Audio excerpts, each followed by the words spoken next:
Salut à tous et bienvenue dans ce 31e Bottle Kill sur Malte à propos. Ce soir, je termine ma bouteille de Chivas Royal Salute 21 ans d'âge.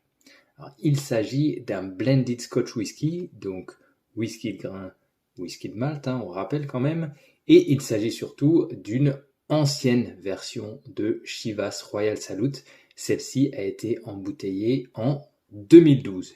Donc 21 ans d'âge, filtrée, coloré, réduit à 40 degrés d'alcool, mais embouteillé dans cette magnifique bouteille en céramique bleu nuit, So British. Voilà, la bouteille est fabriquée au Royaume-Uni et ce Chivas Royal Salute tire ses origines du couronnement de la reine Elisabeth II. Ce whisky a été créé en l'honneur de la reine Elisabeth II et de son couronnement.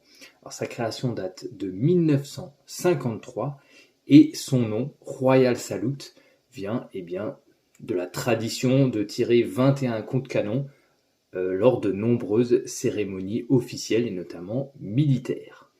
Voilà, donc c'est un blended Scotch whisky, cela ne l'empêche pas d'être assez cher, environ 150 € sur le marché français pour les versions actuelles. On peut même aller bien au-delà, puisqu'il existe maintenant toute une gamme de Royal Salute embouteillées dans ces jolies bouteilles en céramique, avec différents finishes et différentes occasions pour lesquelles ces whiskies sont embouteillés.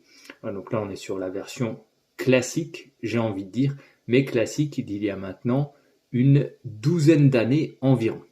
On va voir ce que ça donne au nez. Alors c'est un nez très classique, vraiment, influencé par le vieillissement en fût de sherry, et surtout où on sent déjà énormément de maturité. Voilà. C'est un nez qui est classique, mais élégant. Par contre, il manque clairement de complexité pour son âge.